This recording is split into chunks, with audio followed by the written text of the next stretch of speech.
Mary is a VP of operations at a 400-person logistics company.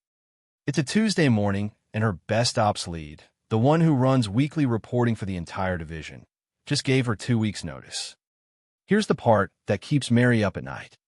Somewhere along the way, her ops lead decided to build a set of AI prompts that cut her reporting time from 6 hours a week down to 45 minutes. Nobody told her to do this. She just figured out how to do this on her own. No one wrote it down. No one else knows how it works. And in 14 days, it walks out the door with her. I'm Steve. This is the Blair AI Rollout podcast. And today we're talking about what happens when your best person quits and takes their AI workflow with them. Let's get into it. Listen to questions. This week's question comes from Mary, VP of Operations at a 400-person logistics company. Mary says, Steve, my best ops lead just gave her notice.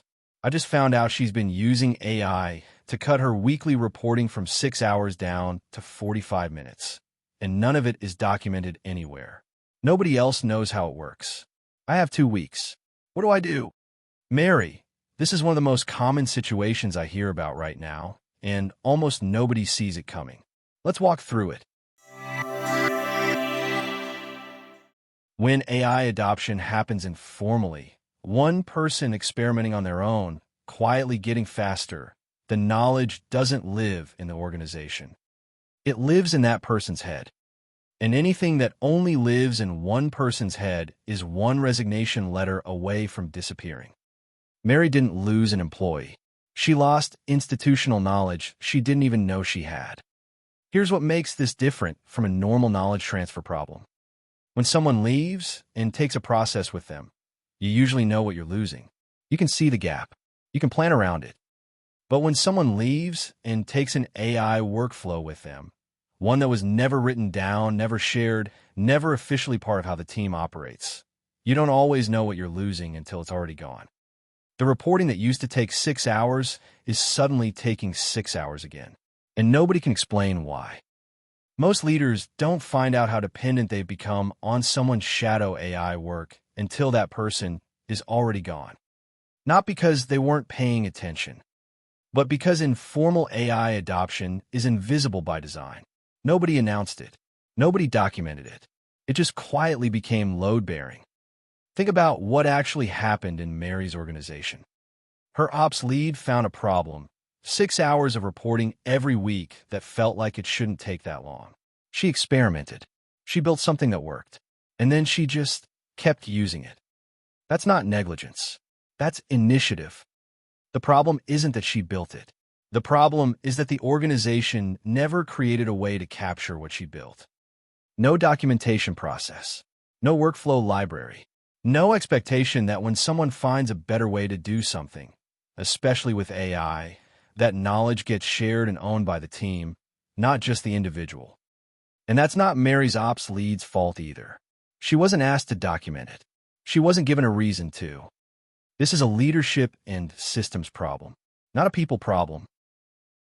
The fix isn't to stop people from building AI workflows on their own. That instinct, finding tools that make work faster, experimenting, figuring things out, that's exactly what you want a team. The fix is to build a culture where those workflows get captured, documented, and owned by the organization, not by the individual who built them. And Mary, you still have 2 weeks. That's not nothing.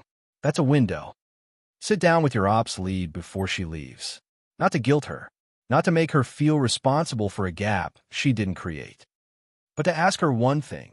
Can you walk me through exactly how you do this? Record the conversation. Take notes. Ask her to write down the prompts she uses, the steps she follows, the decisions she makes along the way. You probably won't capture everything, but you'll capture enough to keep the lights on and enough to build a real documentation process so this never happens the same way twice. Because the goal isn't to slow down your best people. It's to make sure that when they leave that they take their talent with them, not your process. AI hot tip.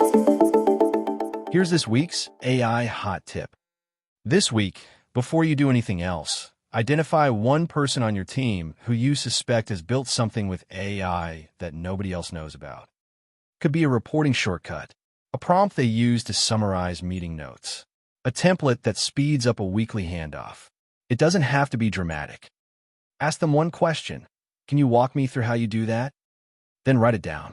Even a rough paragraph. Even a voice memo you transcribe later. It doesn't have to be perfect. That 5-minute conversation is the beginning of organizational AI memory. An organizational AI memory is what separates a team that grows its capability over time from a team that starts over every time someone leaves. One conversation this week. 3 things to take with you today. 1. Informal AI adoption is invisible until it isn't. When someone builds a workflow on their own and never documents it, the organization doesn't own it. That person does. And when they leave, it leaves with them. 2. This isn't a people problem. It's a systems problem. Your team's instinct to experiment and find faster ways to work is exactly what you want. What you need to build around that instinct is a way to capture what they find. 3.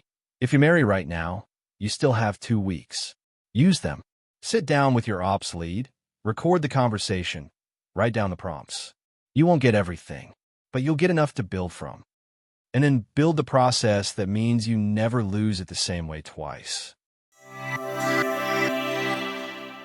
If today's episode hit close to home, if you heard yourself in Mary's situation, here's your next step. Head over to blairts.com/start. Take the free AI Readiness score. This gives you a documented baseline of exactly where your organization stands. The kind of honest starting point that turns a vague assignment into a real plan. Link is in the show notes. And if you've got a question you're wrestling with, something you haven't said out loud yet, send it to steve@blairts.com. I read every one. Your question could be the next episode. I'm Steve. This is the Blair AI Rollout Podcast. Let's roll this out the right way.